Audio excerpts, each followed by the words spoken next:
എലീക്കയുടെ 9502 എന്ന് പറയുന്ന മോഡലിൽ വരുന്ന കുക്കിംഗ് റേഞ്ചിനെ കുറിച്ചിട്ടാണ്. കുക്കിംഗ് റേഞ്ച് എന്ന് പറയുമ്പോഴത്തേക്ക് നിങ്ങൾക്ക് കുറച്ച് പേർക്കെങ്കിലും അറിയാൻ പറ്റുമായിരിക്കും. മേളിലുണ്ടാവും, അതിൻ്റെ താഴെയായിട്ട് നമുക്ക് ഒരു ഓവൻ ഉണ്ടാവും. ആ ഓവനിൽ നമുക്ക് ഗ്രില്ലിങ് ചെയ്യാം, അതിനകത്ത് ബേക്കിംഗ് ചെയ്യാം, അങ്ങനത്തെ ഒരുപാട് ഓപ്ഷൻസ് ഉണ്ട്. നമുക്ക് ഡീറ്റെയിൽ ആയിട്ടുള്ള ഒരു വീഡിയോയിലേക്ക് പോകാം. അപ്പോൾ നമുക്ക് കുക്കിംഗ് റേഞ്ചിനെ ഡീറ്റെയിൽ ആയിട്ട് നമുക്കൊന്ന് പരിചയപ്പെടാം, എന്തൊക്കെ കാര്യങ്ങൾ വരുന്നുണ്ടെന്നുള്ളത്. ആദ്യമേ തന്നെ ഇതിൻ്റെ ഫ്രണ്ടിലൊരു പ്രൊഫൈലുണ്ട്, അലുമിനിയം പ്രൊഫൈലാണ്. ഇതൊരു ടെമ്പറഡ് ഗ്ലാസ് ആണ്. ഈ ടെമ്പറഡ് ഗ്ലാസ് നമുക്ക് മുകളിലേക്ക് ഉയർത്തി വെക്കാം. അതിന് നമുക്ക് രണ്ട് സൈഡിലും ഓരോ ഹിഞ്ചസ് വരുന്നുണ്ട്. ഇത് നമുക്ക് ആവശ്യമില്ലാത്തപ്പോൾ, അതായത് ഹോബ് നമ്മൾ ഉപയോഗിക്കുന്നില്ല എന്നുണ്ടെങ്കിൽ നമുക്കിത് ക്ലോസ് ചെയ്ത് വെക്കാൻ വേണ്ടിയിട്ടാണ് ഈ ഒരു ഗ്ലാസ് കൊടുത്തിരിക്കുന്നത്. ആവശ്യമുണ്ടെന്നുണ്ടെങ്കിൽ നമ്മൾ ഉയർത്തി വെച്ചിട്ട് നമ്മൾ നമ്മുടെ കുക്കിംഗ് എല്ലാം ഇതിനകത്ത് വൃത്തിയായിട്ട് ചെയ്യാൻ പറ്റും. ഇതിനകത്ത് വരുന്നത് പാൻ സപ്പോർട്ട്, കാസ്റ്റേണാണ് പാൻ സപ്പോർട്ട് വരുന്നത്. അത്യാവശ്യം നല്ല ക്വാളിറ്റി ഉണ്ട് ഇതിന്. 3 പാൻ സപ്പോർട്ടും അത്യാവശ്യം നല്ല ക്വാളിറ്റിയുള്ള കാസ്റ്റേണിലാണ് നിർമ്മിച്ചിരിക്കുന്നത്. നമുക്ക് ഇതിനകത്ത് ടോപ്പ് ഭാഗം വരുന്നത് സ്റ്റെയിൻലെസ് സ്റ്റീലാണ്. ഇതിൻ്റെ മുകളിൽ നമുക്ക് 5 ബർണർ വരുന്നുണ്ട്. 5 ബർണർ എന്ന് പറഞ്ഞു കഴിഞ്ഞാൽ 2 3.8 കിലോ വാട്ട് വരുന്ന ഒരു 2.5 വരുന്ന ഒരു ബർണറും 2 കിലോ വാട്ട് വരുന്ന മറ്റൊരു ബർണറും, അതുകൂടാതെ 1.25 കിലോ വാട്ട് വരുന്ന മറ്റൊരു ബർണറുണ്ട്. അങ്ങനെ മൊത്തം 5 ബർണറാണുള്ളത്. നമുക്ക് 3 രീതിയിൽ അല്ലെങ്കിൽ 5 രീതിയിലുള്ള ഒരേ സമയം നമുക്ക് കുക്ക് ചെയ്യാൻ പറ്റും. വ്യത്യസ്തമായിട്ടുള്ള ഹീറ്റിങ്ങിൽ നമുക്കത് കുക്കിംഗ് കറക്റ്റായി ചെയ്യാൻ പറ്റുന്ന രീതിയിലാണ് ഇത് ഡിസൈൻ ചെയ്തിരിക്കുന്നത്. നമുക്ക് ഇതിൻ്റെ കുക്കിംഗ് റേഞ്ചിനകത്തെല്ലാം ഇതിൻ്റെ ഫ്രണ്ടിൽ ഈ ഒരു ഏരിയയിലാണ് ഇതിൻ്റെ കൺട്രോൾ നോബ്സ് എല്ലാം വരുന്നത്.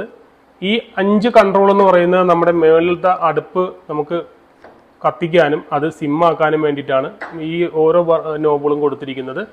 പിന്നെ അതുകൂടാതെ ഈ ഒരു നോബ് കൊടുത്തിരിക്കുന്നത് ഇതിൻ്റെ അകത്തുള്ള റൊട്ടീസറി എന്ന് പറഞ്ഞാൽ ഇത് തുറന്നു കഴിഞ്ഞിട്ട് ഞാൻ കാണിച്ചു തരാം. റൊട്ടീസറിക്കുള്ള നോബാണ്.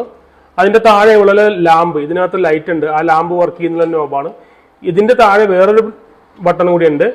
ഈ ബട്ടൺ നെക്കി കഴിഞ്ഞാൽ ഈ സ്വിച്ച് എന്ന് പറഞ്ഞാൽ നെങ്ങില്ല, ജസ്റ്റ് ഇത് ഓട്ടോമാറ്റിക് വർക്ക് ചെയ്യിക്കാൻ വേണ്ടിയിട്ട്, അതായത് ഈ അടുപ്പ് കത്തിക്കാനായിട്ട് ഓട്ടോ ഇലക്ട്രിക്കലി വർക്ക് ചെയ്യുന്നതാണ്, ഇഗ്നീഷ്യം വരുന്നതാണ്. അപ്പോൾ അത് വർക്ക് ചെയ്യിക്കാൻ വേണ്ടിയിട്ടുള്ള നോബാണിത്.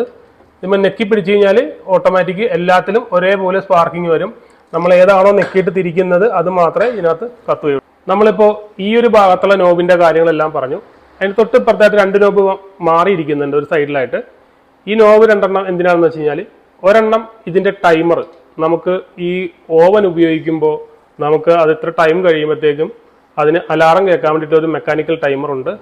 തൊട്ടിപ്പുറത്തുള്ളത് നമുക്ക് ഓവൻ ഓപ്പറേറ്റ് ചെയ്യാനായിട്ട്, ഓവൻ വേണോ അല്ലെങ്കിൽ ഗ്രില്ല് വേണോ എന്നുള്ളത് നമുക്ക് സെലക്ട് ചെയ്യാൻ വേണ്ടിയിട്ടുള്ളൊരു മാനുവൽ കൺട്രോളാണ് ഇതിനകത്തുള്ളത്. ഇത് മേളിലും താഴത്തും നമുക്ക് ഒരിക്കലും ഓവൻ ഒരേ സമയം ഉപയോഗിക്കാൻ പറ്റില്ല, ഇൻഡിപെൻഡൻ്റ് ആയിട്ട് ഉപയോഗിക്കാൻ പറ്റുള്ളൂ. ഓവൻ ഉപയോഗിക്കുന്ന സമയത്ത് ഓവനും ഗ്രില്ല് ഉപയോഗിക്കുന്ന സമയത്ത് ഗ്രില്ലും മാത്രമേ നമുക്ക് ഉപയോഗിക്കാൻ പറ്റുള്ളൂ.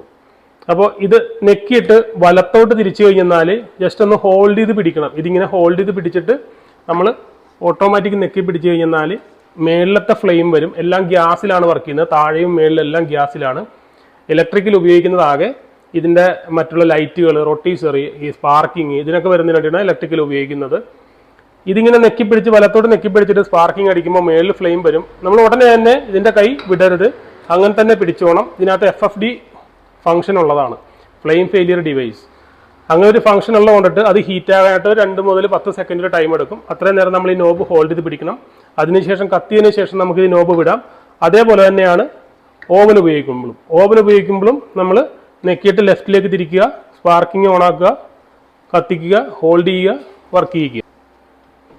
ഇതാണ് ഓവൻ്റെ ഏരിയ വരുന്നത്, അല്ലെങ്കിൽ ഗ്രില്ലിൻ്റെ ഏരിയ. ഇതിനകത്ത് വരുന്ന അക്സസറീസ് എന്തൊക്കെയാണെന്ന് വെച്ചാൽ, ഇതിനകത്ത് നമുക്കൊരു വയർഡ് മെഷ്, സ്റ്റെയിൻലെസ് സ്റ്റീലിൻ്റെ ഒരു വയർഡ് മെഷ് വരുന്നുണ്ട്.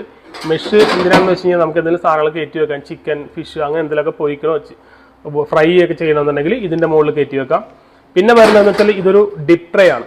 ഡിപ് ട്രേ എന്ന് പറഞ്ഞു കഴിഞ്ഞാൽ ഇതിനകത്ത് നിന്ന് വരുന്ന ഓയിലും എന്തെങ്കിലും സാധനങ്ങളൊക്കെ ഉണ്ടെങ്കിൽ ഇതിനകത്തേക്ക് ഡയറക്റ്റ് താഴത്തേക്ക് വീണ് കളക്ട് ചെയ്യാൻ വേണ്ടിയിട്ടുള്ളതാണ് ഡിപ് ട്രേ. ഇതിൻ്റെ മുകളിൽ വെച്ചിട്ടുള്ളത് നമുക്കത് കുക്ക് ചെയ്യാം.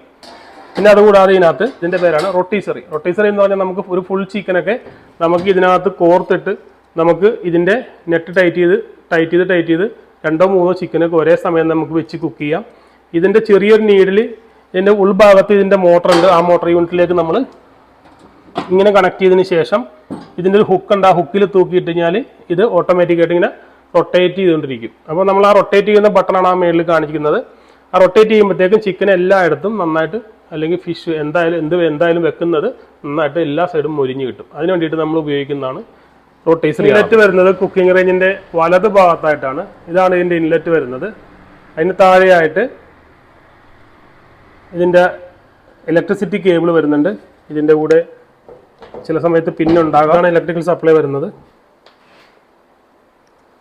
ഈ ഭാഗത്തൊരു എൻഡ് പോലെ കാണിച്ചിട്ടുണ്ടാവും. ഇവിടുന്ന് വേണമെങ്കിൽ നമുക്ക് അടുത്തൊരു കണക്ഷൻ എടുക്കണമെന്നുണ്ടെങ്കിൽ ഈ ഒരു മോഡലിൽ മാത്രം 9502 എന്ന മോഡലിൽ മാത്രം ഈ ഒരു ക്യാപ്പ് ഊരിയിട്ട് നമുക്ക് ഇവിടെ ഒരു കണക്ടർ വെച്ചിട്ട് അടുത്ത വേറെ ഏതെങ്കിലും ഹോബ് ഉണ്ടെങ്കിൽ നമുക്ക് അതിനകത്തേക്ക് കൊടുക്കുവാനും സാധിക്കും.